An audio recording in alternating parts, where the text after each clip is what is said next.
Welcome to Popternative, where we dive into topical discussions from the worlds of pop culture, social media, and sports. Here is your host, Peter Remoliotis, aka PD Beats. Hello and welcome to Popternative. This is the talk show and podcast where we have digital discussions, worlds of TV, film, pop culture, everything really, depending on the guest, talk about it all. As always, I'm your host, Peter Remoliotis. On social media, you know me as PD Beats. And my guest is in the Republic of Sarah, which just dropped June 14th on the CW. Hope Lauren is with us. Hope, welcome to Popternative. Woo! Thank you for having me. I'm excited to chat with you. It's pretty cool. I mean, the show finally dropped the first episode June 14th. Has it hit you that it's finally out? It's pretty crazy. It's insane. Like, we had seen it before it came out on the CW, and then sitting like with the whole cast and watching it on the CW and like seeing commercials in between the scenes and stuff. It blew my mind. A very interesting and refreshing concept of a show. Can you talk a little bit about without going into spoilers, what we can expect for the Republic of Sarah and what we can expect with your character, Corinne, a little bit? Yeah, of course.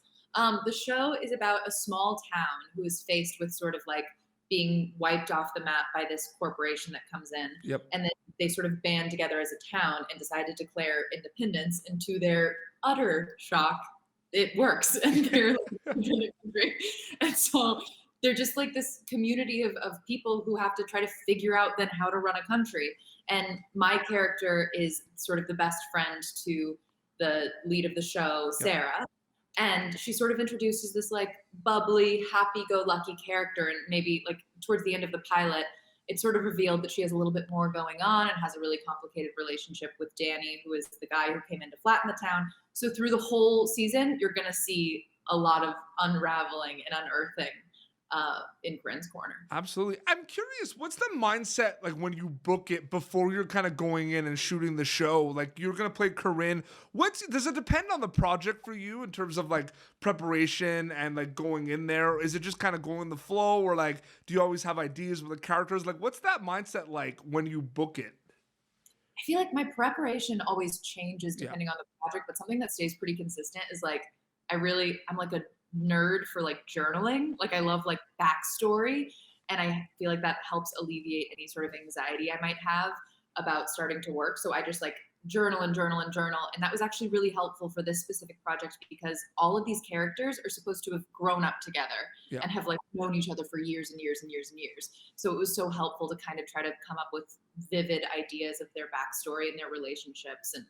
And yeah, so journaling was key. One of the things that I think is really interesting and important in Republic of Sarah is important kind of dialogue and conversations in between characters. And I feel like there's something too where, we're at a point where it's amazing. The script writing and screenwriters are just like packing, like these conversations between characters don't seem like they're a lot, but when you kind of think about it, like a lot's happening with just a casual conversation between two characters, right?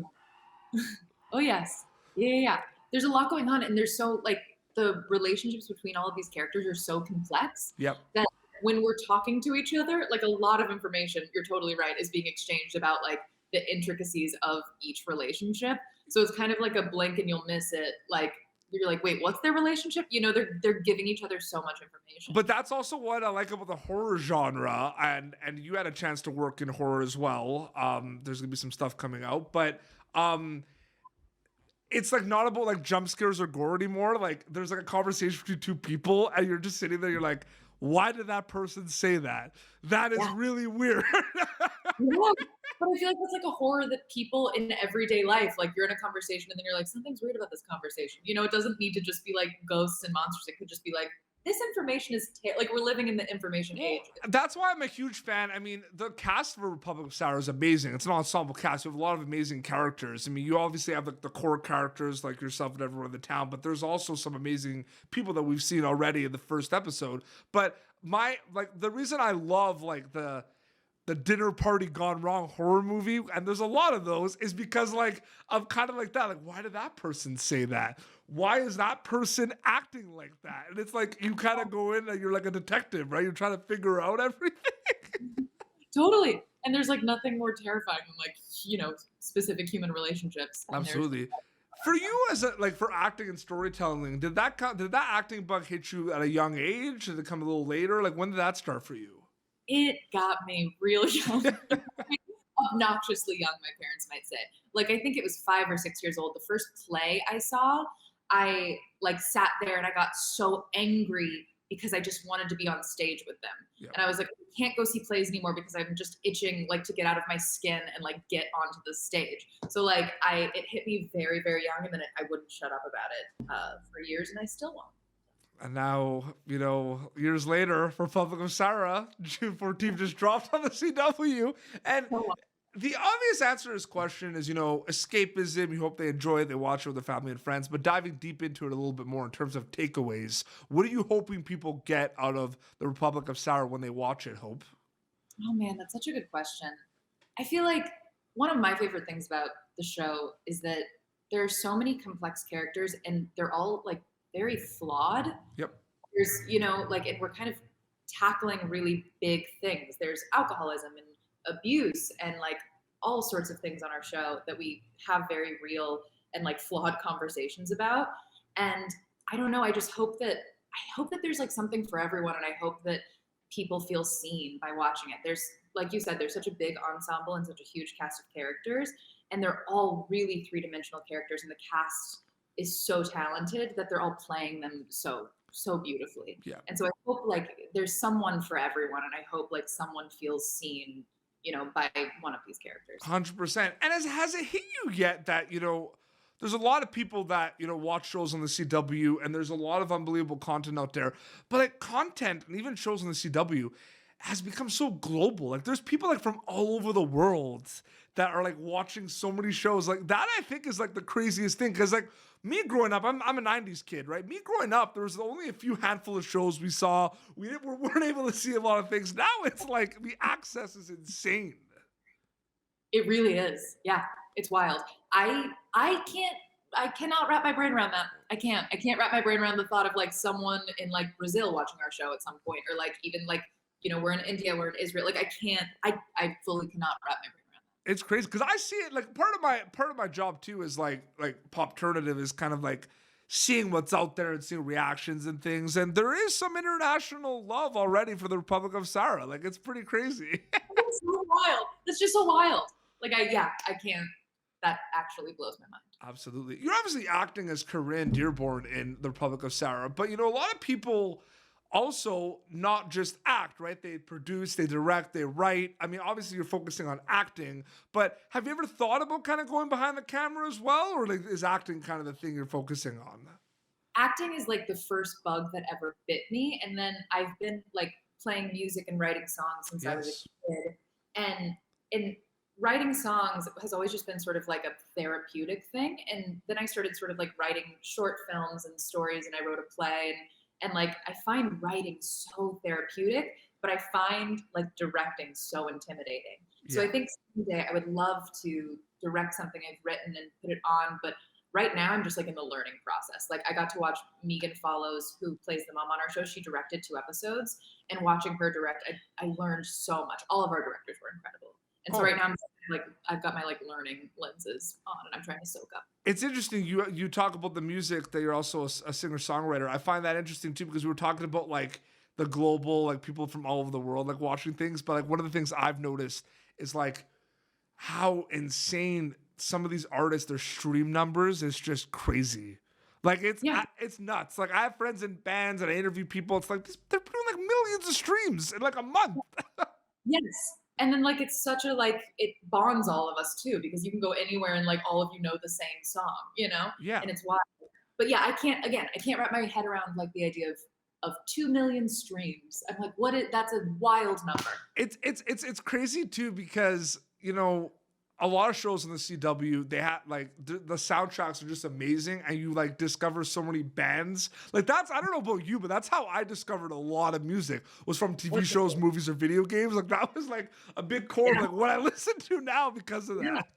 Our show has a ton of like new bands that have never been on TV before, because our showrunner Jeffrey Paul King is so into like the punk scene and the alternative scene and the underground scene that it was really important for him to like I want to find bands that like people don't know and put them on our I show. noticed a few in the first episode. There were a few that I was like, "This is good." So I think after this interview, I'm gonna like go and like do my research. And, I wouldn't be surprised if I know some of them. I'm kind of like good. Like I know a lot of bands. Like it's like my thing. Like Yeah, I bet you do. I bet you know them. And they're like, it's just really good music. And it'll come out of nowhere when we're watching like some of the episodes. And I'm like, hold on, is that, you know what I mean? I'm like, that's that band on this show. And he's like, oh yeah, we're going to go full punk, full underground. It's great. But it was like I remember too, like some of my favorite bands growing up were on like shows like One Tree Hill, like Taking Back Sunday and One Tree Hill, like all this stuff. Like, dude, One Tree Hill specifically, yes.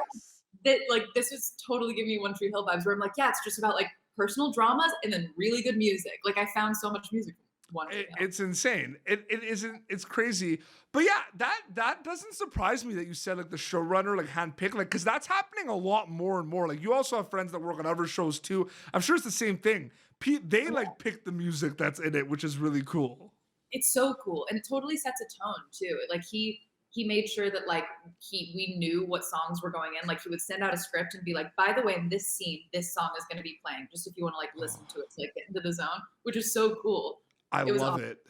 I had a chance to talk to Thomas Nicholas, who was in the American Pie movies and Rookie of the Year. When we talked to him about one of his new movies, we talked about American Pie, how basically before they were in their trailers going to do American Pie, and one of the producers slipped a Dude Ranch Blink-182 CD with a little sticky that said, "These guys are going to be in our movie. They're the next Green Day. No one knows who they are yet, but you'll know who they are soon." And it was Blink-182. Blink-182. That's really, it really works out. It's interesting how important music is to TV and movies. I'm just saying.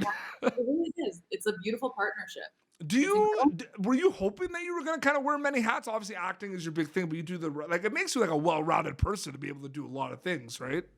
Oh yeah, and I also think I got into acting as well as like, the bug bit me early, but it was also like I changed ideas of like what I wanted to be every day, and then it dawned on me that like acting was a job where you kind of get to do that. Yep. You get to sort of like immerse yourself in a different idea or different whatever for months at a time. So like when I'm playing Corinne, I'm just like learning about teachers and young motherhood and then government, and like I'm just immersing myself in those ideas. And then it just changes from project to project. And that's one of my favorite things. So I think I always knew that I wanted to do a bunch of things. And now that I'm watching my friends create stories, I'm like, ooh, I have to learn how to do that, because I'd love to direct and write and put things on. Absolutely. No, it's unbelievable. And obviously, you're focusing on the acting stuff now, Republic of Sarah, but like, are you always kind of writing songs and like making time for your music? Is it like hard to balance the two? It's like I said, like writing music is more therapeutic. So It's like I come home from set, and to unwind, I'll like play guitar or like write a song. So it's very like, it is really important to set out time for it. But then I will go months at a time where I'm like, I haven't picked up my guitar. I have to go do that, But yeah, it's like, it's really important to set up time to just like do that, because it's therapeutic. And they always say like, to be a better songwriter, you have to write a song like every day. They're not always good. You gotta just do it. You gotta just practice. I can't wait to go check out. I can't wait to dive deep into the Republic of Sarah soundtrack. I'm like so excited to do that. You have no idea. I like it. It's good stuff. Absolutely. Hope, thank you so much for coming on Popternative. I really enjoyed chatting with you. Thank you so much for having me. This was so fun.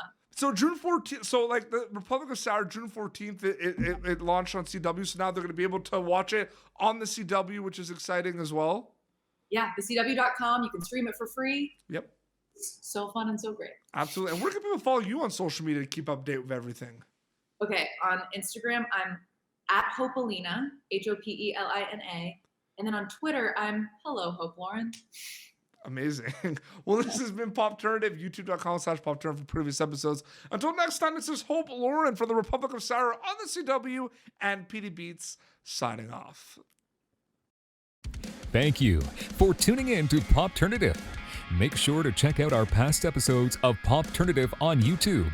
Be sure to like Popternative on Facebook and follow us on Twitter.